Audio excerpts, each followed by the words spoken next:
de Timoteo, capítulo 3, nos encontramos en una sección que inició en el versículo 1 y va hasta el 7. Ya estudiamos el versículo 1, parte del 2, y hoy continuaremos con esa parte del 2 y el versículo 3. El título que hemos puesto a esta sección es La irreprensibilidad del pastor.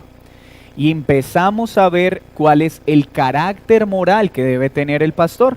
Pues aprendimos que el pastor debe ser irreprensible en todas las áreas de su vida, es decir, no debe tener una oreja de donde se pueda agarrar para descalificar. Y empezamos a ver algunas características morales que debía tener el domingo anterior.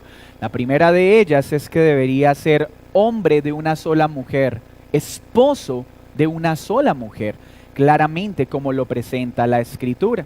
Vamos a leer la porción para refrescar nuestra mente y continuar con el estudio de hoy. Palabra fiel: si alguno anhela obispado, buena obra desea, pero es necesario que el obispo sea irreprensible, marido de una sola mujer, sobrio, prudente, decoroso, hospedador, apto para enseñar, no dado al vino, no pendenciero, no codicioso de ganancias deshonestas, sino amable, apacible y no avaro. Hay una advertencia necesaria que debe hacerse a la iglesia cuando estudiamos secciones como esta.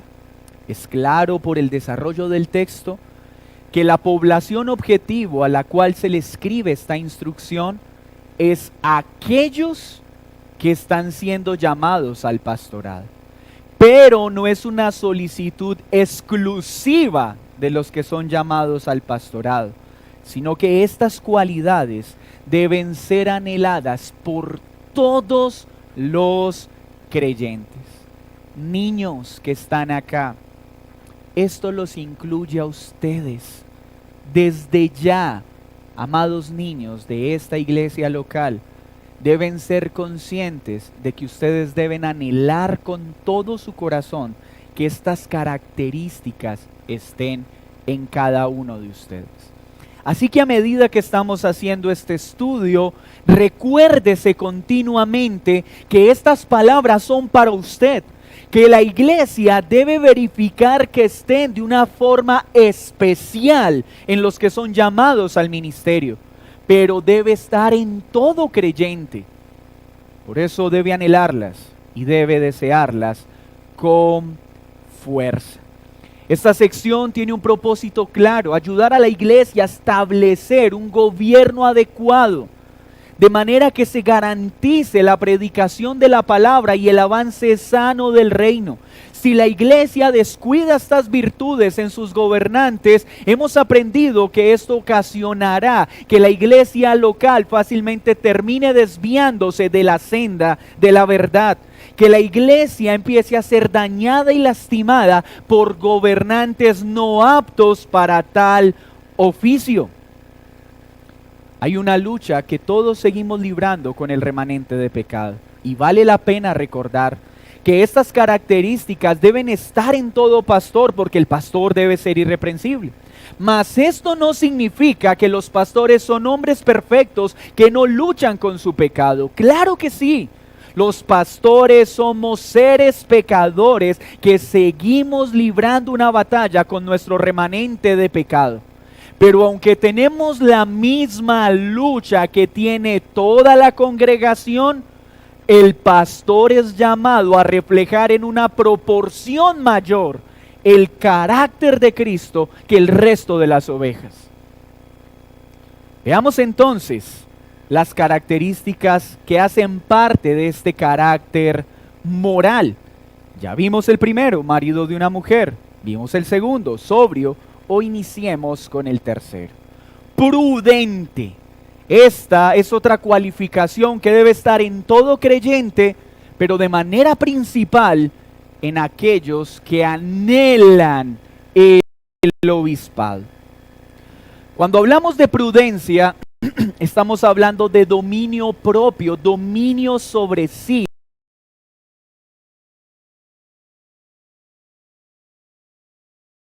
Una persona que es activa, que se siente mente en evaluar todas las posibilidades, siendo guiado por la Escritura.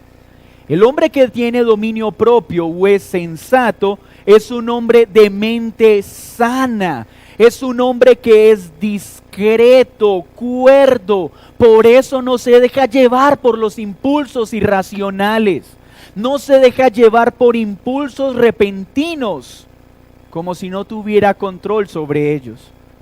Esto aplica también para usted, mi querido hermano. Todo creyente debe ser prudente, debe ser sensato, debe ser lento para hablar. Debe evaluar que sus afirmaciones sean bíblicas, no sean sensuales, que no sean llevadas por sus sentidos, sino que se ajusten a la Escritura. El obispo debe estar consciente de esta realidad. No está dispuesto a aceptar las necedades, diseminando, afectando la verdad, como lo hacen los seguidores del error. Una de las características de un falso maestro es que es impulsivo. Se deja arrastrar por sus pasiones. No tiene sensatez en su actuar. Eso es lo que está atacando la carta en los falsos maestros de Éfeso, diciendo, ustedes deben ser distintos de estos falsos maestros de Éfeso, porque ellos se dejan llevar por sus impulsos, ellos se dejan llevar por sus pasiones. La persona sensata siempre está dispuesta y deseosa de aprender, sin importar cuánto crea saber. Y un ejemplo en la Escritura lo vemos en nuestro hermano Apolos. Apolos era un orador muy bien dotado. Dice que era poderoso en la Escritura e instruido en el camino del Señor. Todavía estaba dispuesto a ser enseñado por Priscila y Aquila. A pesar de su conocimiento, era sensato. Entendía la necesidad de ser instruido por otros. Entendía que necesitaba aprender de una forma más exacta el camino de Dios. Aquel que anhela el obispado no se precipita a emitir juicios sobre los demás. Es dado a pensar bien las cosas antes de concluir algo sobre alguien o sobre algo. Es serio, es cuidadoso. Se esfuerza por seguir el consejo de Pablo en Filipenses 4:8 cuando dice, por lo demás, hermanos, consideren todo lo verdadero, todo lo honesto, todo lo justo, todo lo puro, todo lo amable, todo lo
Por ejemplo, en Romanos 12:13, puede buscarlo en casa.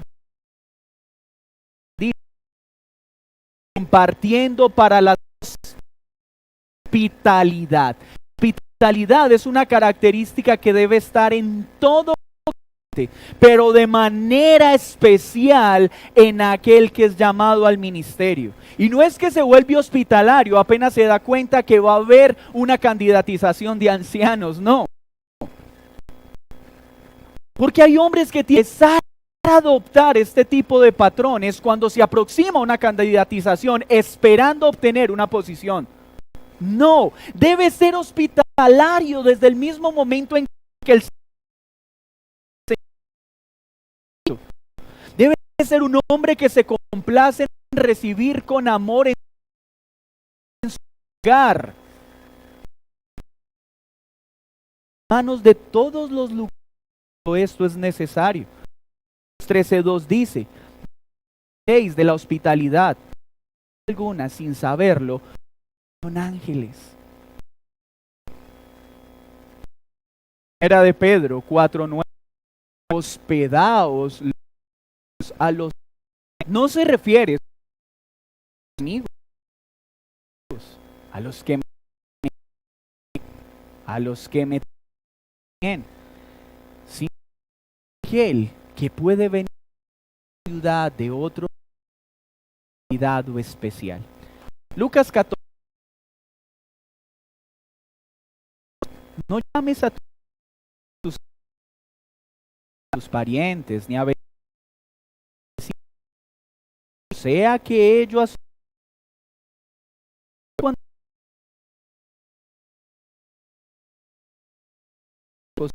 si los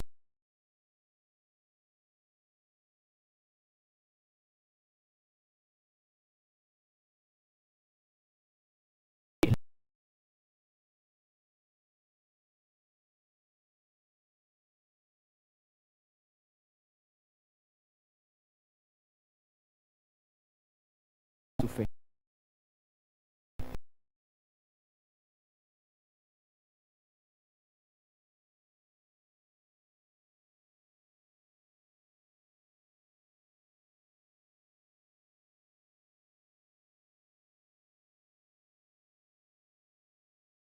Las posadas de aquellos tiempos llenos de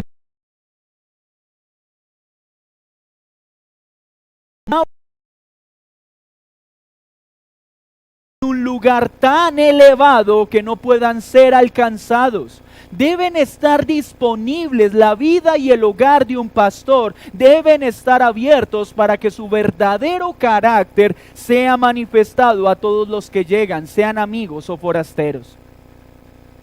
El pastor debe ser un hombre que de manera natural, por la operación del Espíritu Santo, disfruta atender a sus hermanos en la fe en su hogar.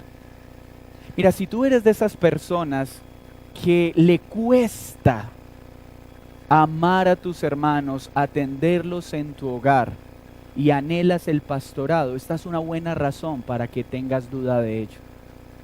Porque el corazón pastoral cuenta con una disposición sobrenatural por amar a todos los hermanos del cuerpo a pesar de sus características. Si tú aún eres de aquellos, no, es que a mí solo me gusta relacionarme con las personas que tienen algo que aportarme. Todos tienen algo que aportarte.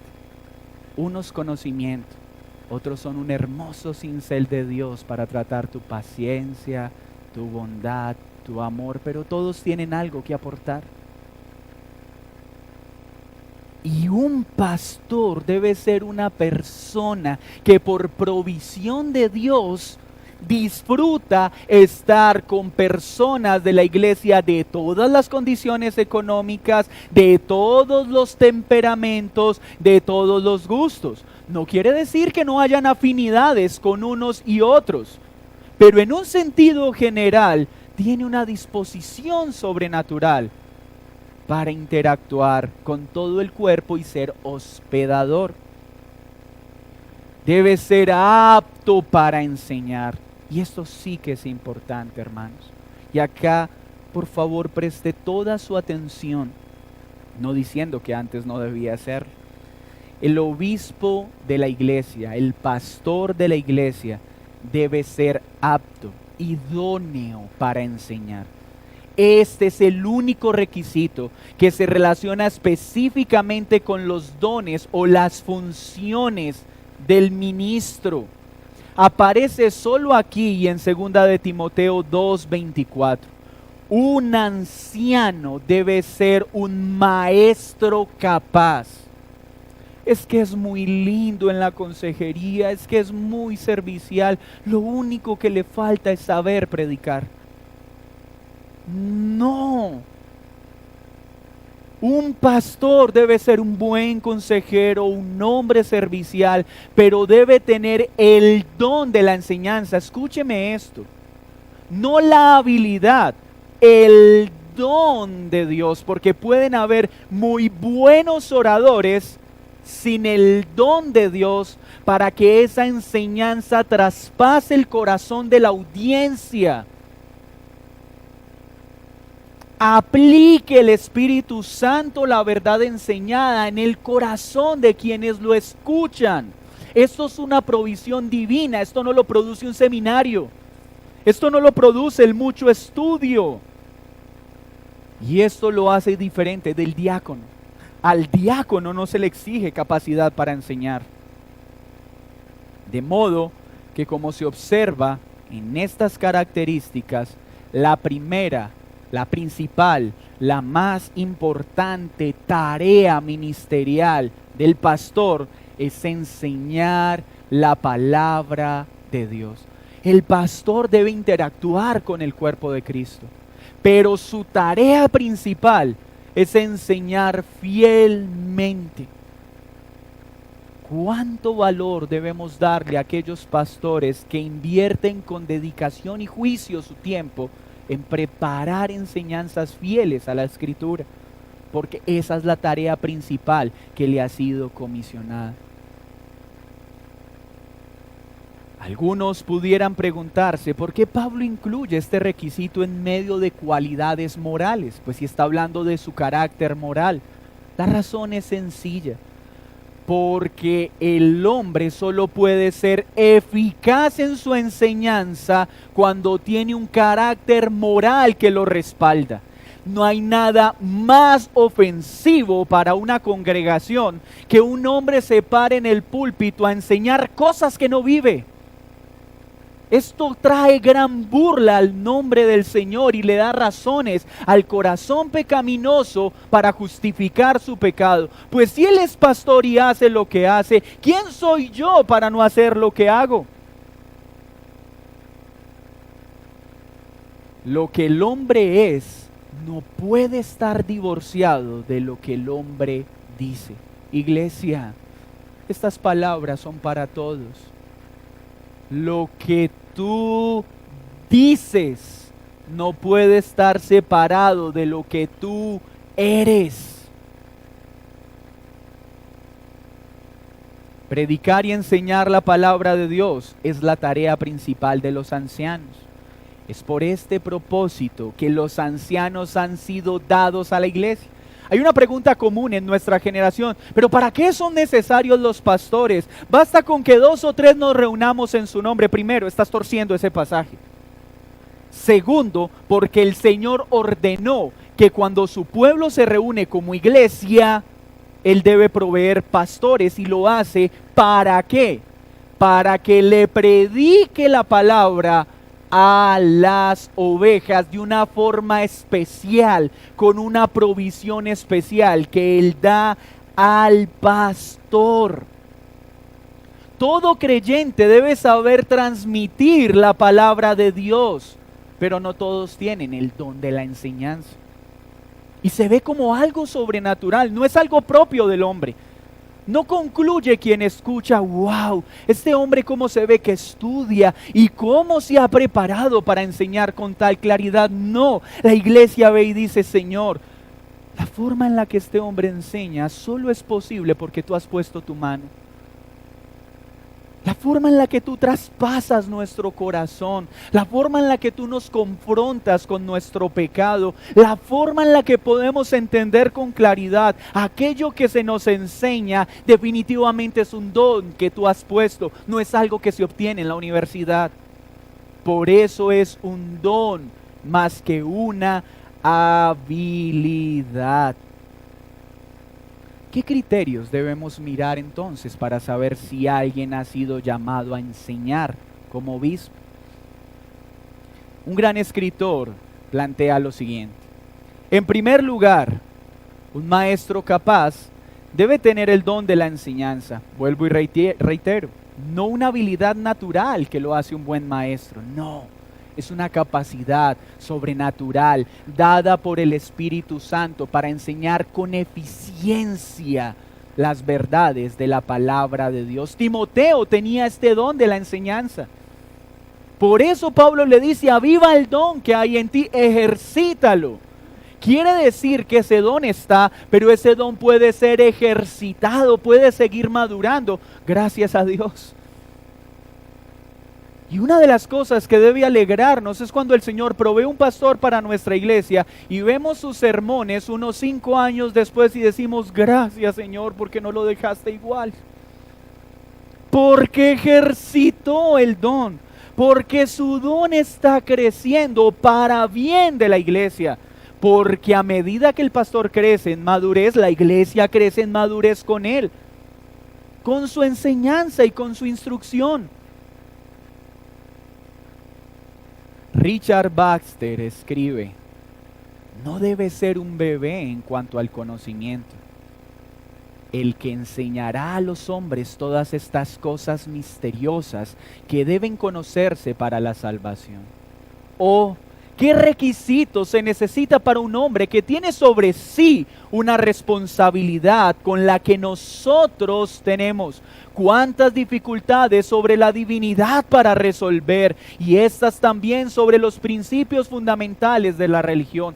¿Cuántos textos oscuros de la Biblia que este hombre debe explicar? ¿Cuántas tareas a realizar en las que nosotros y otros pudiéramos titubear? Si en la materia, en el método y en el propósito no estamos bien informados. ¿Cuántos pecados debe este hombre evitar? Lo cual sin comprensión y previsión no se puede lograr. ¿Cuántas tentaciones sutiles y engaños deben quedar descubiertos ante los ojos de nuestro pueblo para que puedan escapar de ellas? ¿Cuántos casos de conciencia graves y hasta intrincados tenemos que resolver casi a diario? ¿Y puede un hombre inexperto, incompetente, realizar tal trabajo y un trabajo como este?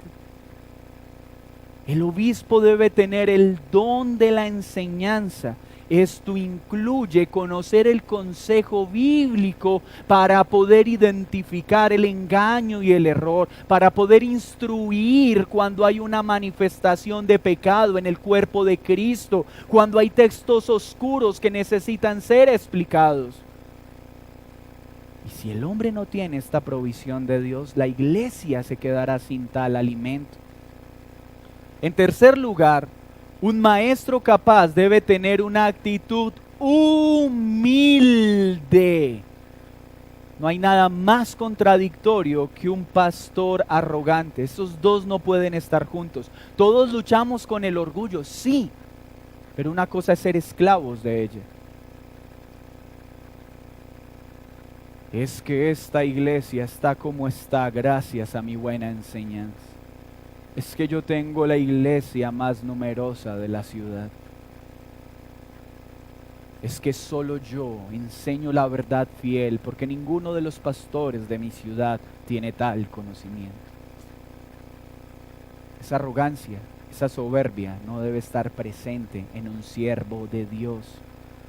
Un ministro no puede enseñar las preciosas verdades de la Escritura con una actitud arrogante, impositiva y arbitraria, porque esto solo sirve para socavar la misma verdad que está enseñando.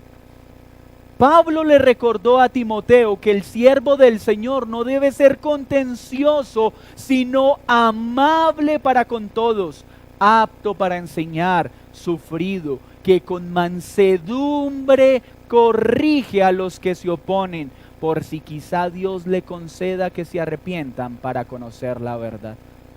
¿Cuánto necesitamos poner en la frente de todos los predicadores reformados de este tiempo esta verdad?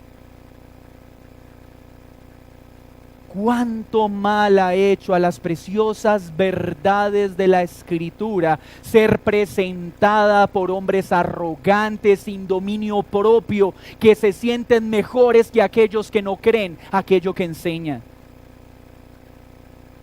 ¿Cuánto daño hace la arrogancia impartida desde el púlpito a través de la predicación?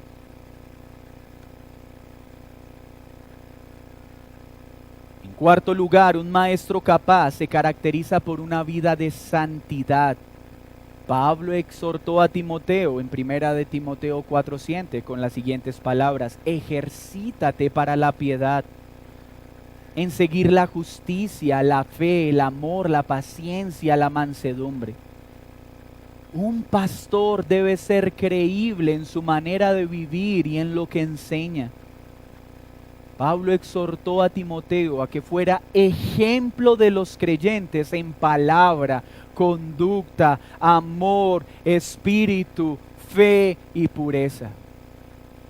¿Cuánto daño le hace a una iglesia, a un pastor enseñando algo mientras su esposa y sus hijos están? Qué bueno que él mismo lo pusiera en práctica. Eso está mal, hermanos. Debe haber coherencia en el carácter santo con la enseñanza santa que promueve. En quinto lugar, un maestro debe ser capaz, debe ser diligente en el estudio de la Biblia. No en escuchar las prédicas de otros para enseñar las prédicas de otros. No en escuchar las consejerías de otros para replicar las consejerías de otros. No, es un hombre que pasa tiempo en la palabra, que confía en la palabra y enseña la palabra. Pablo escribe: procura con diligencia presentarte ante Dios aprobado como obrero que no tiene de qué avergonzarse, que usa bien la palabra de Dios. No quiere decir que un pastor no pueda utilizar como referencia o sentir afinidad con ciertos escritores y con ciertos predicadores. Pero que un pastor lo único que haga es copiar sermones y presentarlos a la iglesia evidencia que no pasa tiempo a solas en el estudio de la palabra, que no tiene una relación con el Señor, que quiere producir en la iglesia cuando Él ni siquiera la tiene.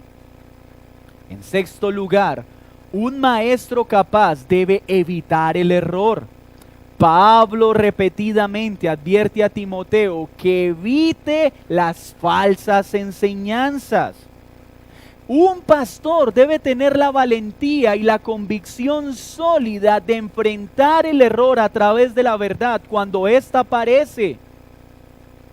Pues de lo contrario, la iglesia naufragará en su fe. Al final de su ministerio, debe poder decir como Pablo: he peleado la buena batalla, he acabado la carrera, he guardado la fe. Que el Señor conceda a cada uno de sus siervos terminar nuestra labor pudiendo repetir estas palabras.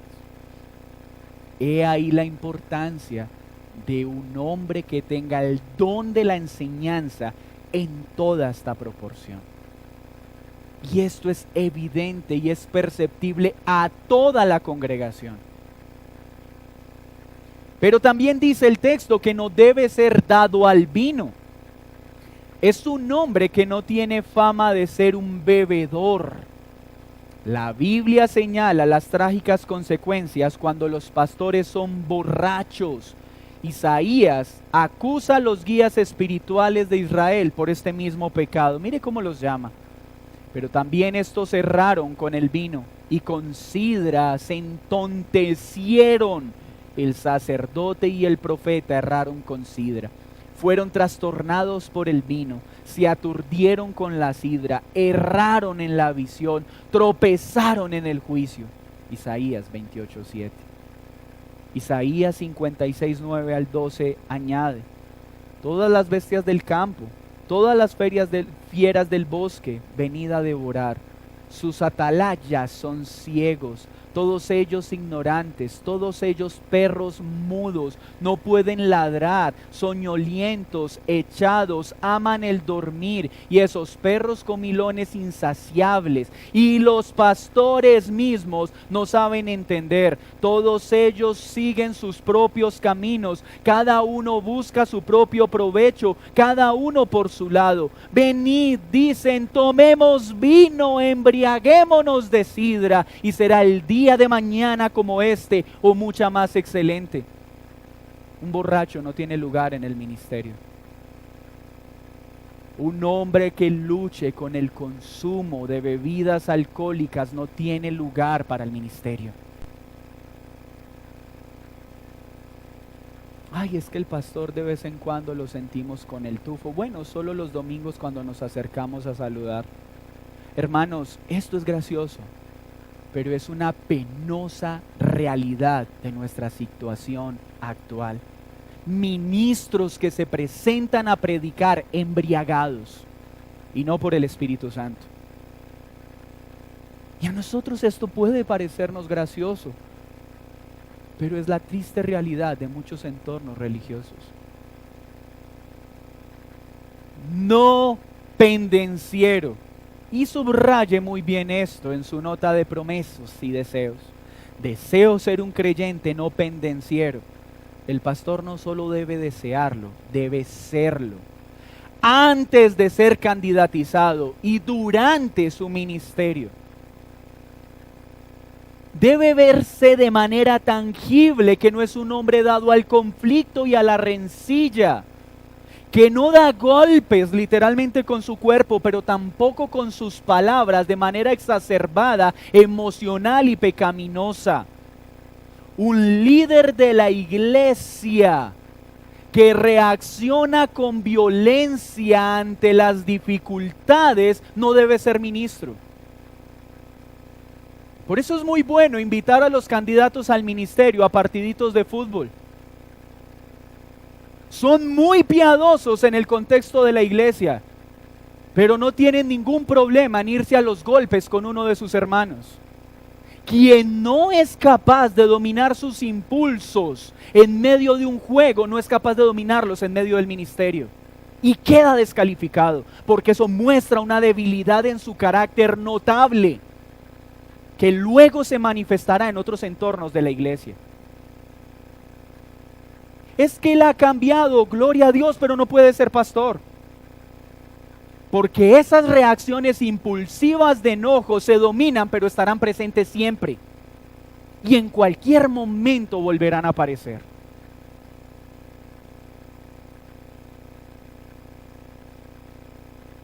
No puede ser una persona belicosa, iracunda, irritable, que se enreda con facilidad en la contienda. Como dicen, este compra peleas. Eso donde hay conflicto, él es feliz ahí, sea en la polémica o sea en la imposición. Hay muchos predicadores que tratan de maquillar su gusto porque les produce placer, su gusto por la contienda y la polémica con un supuesto celo santo. Es que el celo del Señor me consume y pierdo la capacidad de hablar con moderación. Eso no es celo santo, eso es falta de dominio propio. No usemos la escritura para camuflar las debilidades pecaminosas de nuestro carácter. Eso no es celo santo, eso se llama gusto por la contienda, deleite por la polémica. El predicador no puede ser alguien que es arrastrado por esta falta de dominio propio, pues se convierte en un azote con su lengua para la iglesia. No codicioso de ganancias deshonestas, dice, debe ser honrado, debe ser honesto. No busca obtener de manera ilegítima bienes mediante lo que hace. En un sentido inmediato, no participa de negocios ilícitos. Hoy penosamente tenemos que reconocer que Muchos pastores de nuestro tiempo son los principales testaferros del narcotráfico actual. Son mercaderes y ladrones. Pero otros en una medida inferior tal vez no sean testaferros. Otros utilizan su posición para obtener de manera ilícita bienes de sus ovejas. Se aprovechan de su necesidad para obtener bienes económicos e enriquecerse. Estos son hombres deshonestos. Y en la iglesia muchas veces es fácil identificar estos hombres antes de que sean pastores. Porque son personas que son felices solo teniendo amistad con los ricos de la iglesia. A esos sí los saludan, les traen la silla, son amables y a los demás ni los saludan. ¿Cuánto peligro tenemos de esta clase de hombres en el ministerio? Porque son los mismos que solo van a estar atendiendo las 24 horas a aquellos que pueden darle dinero. Pero los demás no tendrán ningún interés e importancia. Ven, hermanos, que el problema de la iglesia actual no es porque Dios no lo había advertido en su palabra, sino porque no conocemos su palabra. Si la iglesia de Cristo fuera fiel en mirar estas cualificaciones en los hombres que va a poner en el ministerio, qué diferente sería el gobierno de las iglesias actuales. Debe ser amable también, gentil, bondadoso. En vez de ser un hombre pendenciero, el pastor debe ser amable. Esta palabra describe a la persona que es considerada como cordial, paciente, cortés, que perdona fácilmente las fallas humanas. No quiere decir que no le duelen las heridas. Claro que duelen, pero perdona. No es que después de que un hermano lo hiere o lo lastima, dura 10 meses predicando sobre el maltrato de las ovejas en contra de los pastores. Perdona. No quiere decir que no le duele, pero perdona. No guarda una lista de todas las cosas malas que le han hecho, pues en su corazón no guarda rencor para con el cuerpo. Debe ser apacible, debe ser pacífico, es decir, no dispuesto a pelear. Tener una persona contenciosa en el liderazgo traerá como resultado falta de armonía y falta de unidad. La mayoría de iglesias se dividen por liderazgos conflictivos, por personas contenciosas que solo les interesa ganar su postura, siempre tener la razón y esperar a que todos se sometan a sus convicciones personales. Por eso el pastor debe ser pacífico, dócil, para que cuando enseñe la verdad, esa verdad no sea opacada por su mal carácter. Ay, es que nuestro pastor es de carácter fuerte, es un poquito gritón e impulsivo, pero gracias a él yo he creído en el evangelio. Cuando tú hablas así, tú estás siendo cómplice del pecado de ese líder. Primero, que tu gratitud no debe estar porque Él te enseñó el Evangelio, sino por el poder del Evangelio que Él te enseñó. Y segundo, eso no se llama ser de carácter fuerte, eso se llama ser de carácter débil. El de carácter fuerte es quien domina sus impulsos. El de carácter débil es el que no es capaz de dominarlos. Eso no se llama fuerza, eso se llama debilidad. Hay que llamar las cosas por su nombre. Debe ser un hombre que no sea avaro. La Escritura insiste en esto en gran manera. No debe ser un hombre que ame el dinero, porque necesita estar muy alejado de la actitud de Judas. No puede ser un hombre que su mayor deseo es enriquecerse y tener bienes en este mundo. Cuando tú empiezas a ver que un hombre todo el tiempo te habla de dinero, te habla de negocios, te habla de propiedades, de su interés de crecer en riquezas, qué bueno que el Señor esté obrando en esa vida y esté dotando al varón en una buena condición económica. Pero eso evidencia que no es un hombre apto para el ministerio. Porque en el ministerio bíblico, muy poco en la mayoría de los casos verás de eso. Y quien tiene por mayor anhelo las riquezas de este mundo, en cualquier momento dejará el ministerio para ir tras ellas. Pero esto también nos enseña que en un creyente las conversaciones continuas no tienen que ser dinero y negocios. Porque esto evidencia que su mirada no está en primera medida en las cosas eternas, sino en esta tierra. No estoy diciendo que un creyente no puede ser un buen negociante y un buen empresario, claro que sí, pero ese no debe ser el centro de su vida, porque de lo que habla mi boca hay una gran evidencia de dónde está mi corazón, cuál es mi verdadero tesoro. El anhelo de un obispo no puede ser tener cosas materiales, porque si ese es su anhelo, usará la iglesia para tratar de obtenerlas. Usará la iglesia para enriquecerse. Es una perversa corrupción del ministerio estar en él por dinero.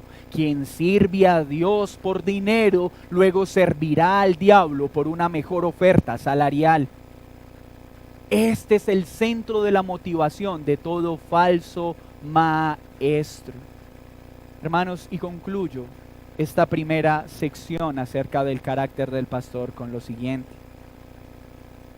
Es deber de todos entender que estas advertencias son para todos nosotros, no solo para los que aspiran al pastorado.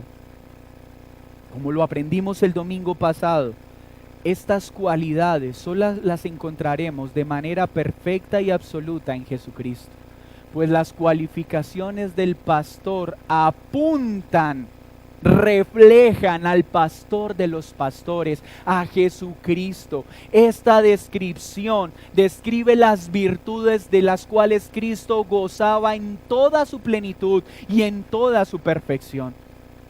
Y se presentan de tal forma para entender tanto en el creyente como en el pastor que deben reflejar claramente el carácter de Cristo. Todo creyente y todo pastor debe reflejar estas virtudes, pero el pastor tiene el deber de representar a Cristo en una proporción mayor que el resto de las ovejas. Así que esta sección nos ayuda a entender varias cosas. Todo creyente debe anhelar estas virtudes, pero deben estar presentes de manera tangible en todo aquel que anhela el obispado. Todos los obispos la tendrán en proporciones distintas. Hay hermanos que han recibido una medida de gracia en su enseñanza que pocos hombres llegarán a tener.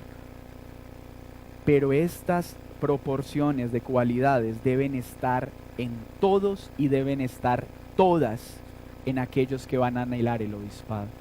Tal vez estén en medidas distintas, pero deben estar en todos. Una advertencia importante: la iglesia debe vigilar que estas habilidades sean dadas por el Señor como un don, no como un intento de un hombre para tratar de satisfacer estándares humanos o para obtener una posición. Hermanos, cuidado con hombres que en el inicio de su conversión y durante varios años de su conversión no tienen ninguna de estas virtudes y de repente empiezan a aparecer. Mucho cuidado.